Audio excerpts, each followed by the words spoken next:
कौवे भैया, मैंने अपना दाना खा लिया और अपने परिवार के लिए दाना जमा भी कर लिया, मगर तुम्हारे पास दाना नहीं है। क्या तुम अपने परिवार के लिए दाना नहीं लेकर जाओगे? कौन सा परिवार, कौन सा दाना? मैं अपने लिए जीता हूँ, मुझे परिवार की कोई जरूरत नहीं है। मैंने अपना पेट भर लिया, मुझे किसी की कोई चिंता नहीं है और न ही मुझे किसी की जरूरत है। कौवा ऐसे कहते हुए पेड़ के साथ टेक लगाकर सो जाता है और चिड़िया अपने बच्चों के लिए दाना लेकर चली जाती है। घर जाकर रानो चिड़िया अपने बच्चों को दाना देती है। बच्चे दाना खा रहे थे, जिन्हें देखकर चिड़िया बहुत खुश थी। मम्मा पापा कब आएंगे? मैं भूखा हूँ, पापा कब आएंगे? जग्गू बेटा, अब तो सारे जंगल के पक्षी दाना लेकर वापस घरों को आ गए हैं। तुम्हारे पापा ना जाने कहाँ चले गए हैं। मैं पड़ोसियों से पूछ कर आती हूँ। फिर गौरी कौवी अपने पड़ोसन रानो चिड़िया के पास जाती है। चिड़िया, मेरा बेटा बहुत भूखा है। क्या तुमने कालू को कहीं देखा है? वो अभी तक दाना लेकर घर नहीं आया।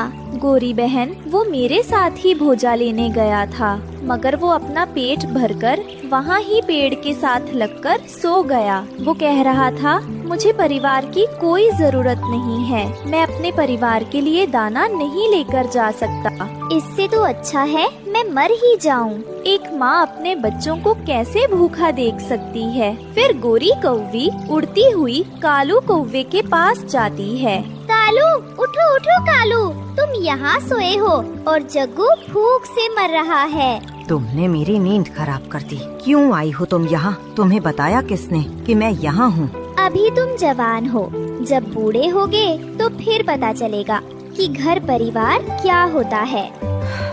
जब बूढ़ा हो जाऊंगा तो देख लूंगा। अभी तो मैं अपना पेट भर सकता हूँ, मैं उड़ सकता हूँ, मैं लड़ाई कर सकता हूँ। गोरी कौवी क्या करती? वो बेचारी अपने बेटे को भूखा कैसे देख सकती थी। गोरी कौवी सारे जंगल में इधर उधर दाना देखती है, मगर शाम के बाद दाना कहाँ मिलता है। थक हार कर गोरी कौवी वापस अपनी पड़ोसन चिड़िया के पास जाती है और उससे 2 दाने उधार ले लेती है।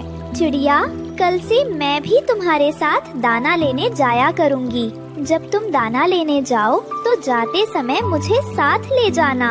गोरी, मैं तो सुबह सवेरे ही निकल जाती हूँ, मैं तुम्हें भी साथ ले जाऊंगी। गोरी कौवी अपने बेटे जग्गू को दाना देती है और वो दोनों माँ बेटा सो जाते हैं। आधी रात के बाद कालू कौवा घर आता है और चुपके से अपने घोंसले में लेटकर सो जाता है। सुबह सवेरे ही चिड़िया गोरी कौवी को लेने आ जाती है। कालू अभी तक सोया हुआ है।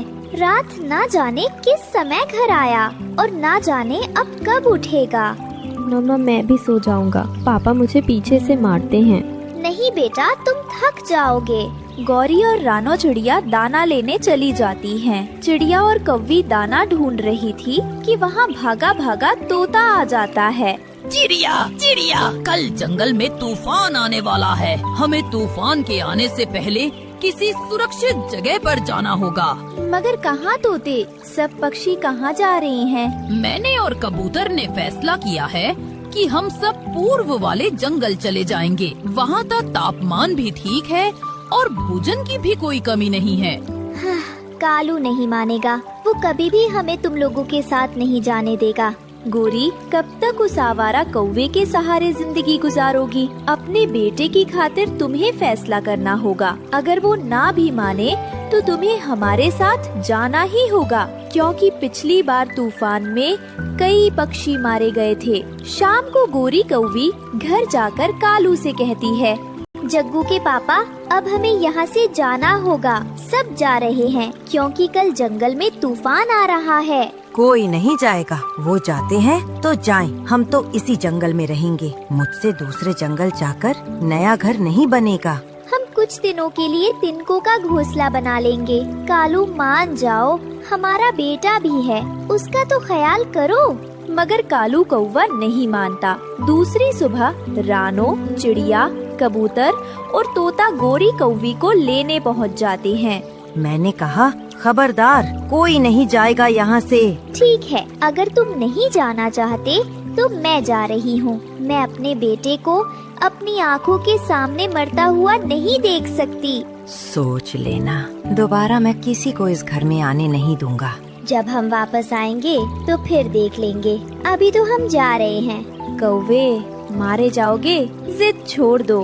तूफान से कैसे सामना करोगे? मैं कोई बूढ़ा कौवा हूँ? अभी मैं 80 साल का जवान हूँ। तेरी सारी जवानी बारिश के पानी में बह जाएगी। अपने दोस्तों के बिना, अपने परिवार के बिना तुम कैसे अकेले तूफान से मुकाबला करोगे? सब कौवे को समझाने की कोशिश करते हैं, मगर वो तो दूसरे जंगल जाकर काम करने से डर रहा था। गौरी कौवी अपने बेटे को साथ लेकर अपने दोस्तों के साथ ही निकल जाती है। दोपहर तक वो पक्षी पुराना जंगल छोड़कर नए जंगल तक पहुंच जाते हैं। फिर वो सब थोड़ी देर आराम करने के लिए रुक जाते हैं। रानो चिड़िया अपनी पोटली से दाना निकालकर अपने बच्चों को देती है। वो सब नदी से ठंडा पानी पीते हैं और फिर से उड़ते हैं। शाम से पहले पहले वो सारे दोस्त पूर्व वाले जंगल पहुंच जाते हैं। दोस्तों, अब हम रात गुजारने के लिए अपने अपने तिनकों के घोंसले बना लेते हैं। अगर मिलकर काम करेंगे तो काम जल्दी खत्म हो जाएगा। मैं लकड़ियाँ लाता हूँ। और मैं सूखा घास लाता हूँ। मैं और चिड़िया घोंसले बनाने का काम शुरू करती हैं। फिर वो सब अपना अपना काम बांटकर काम में लग जाते हैं। पीछे कालू कौवा घर की छत पर चढ़कर सो रहा था। तेज हवा का उसे एहसास ही नहीं था। उसे ये भी खबर न थी कि थोड़ी देर बाद जंगल में क्या होने वाला है। रात शुरू होने से पहले ही जंगल में तूफान आ जाता है। कौवा उठकर घर की खिड़की बंद करता है, मगर तूफान इतनी जोर का था कि उसके घर की खिड़की उखड़कर दूर जा गिरती है। बारिश का पानी कौवे के घर में आने लगता है। कौवा इधर उधर देखता है कि अब वो कहाँ जाए। अभी वो घर से बाहर निकला ही था कि उसका घर भी नीचे गिरकर टूट जाता है। कोई है, मेरी मदद करो, मैं मुश्किल में हूँ। कौवा बेबस मदद की गुहार लगा रहा था। दूसरी तरफ सारे पक्षी भूर वाले जंगल में अपने अपने घोंसले बनाकर सुरक्षित सोए हुए थे। वहाँ न बारिश थी न तूफान। कौवा उड़ने की कोशिश करता है तो एक कांटेदार पेड़ में फंस जाता है। शायद अब मैं इसी पेड़ में फंसा फंसा मर जाऊंगा। बहुत बड़ी गलती की जो मैंने उन सब की बात ना मानी। आज अगर मैं अपने परिवार के साथ होता, अपने दोस्तों या पड़ोसियों के साथ होता, तो कोई न कोई मेरी मदद जरूर करता। सारी रात तेज हवा से मार खाते खाते सुबह तक कौवा अपनी जान खो बैठा।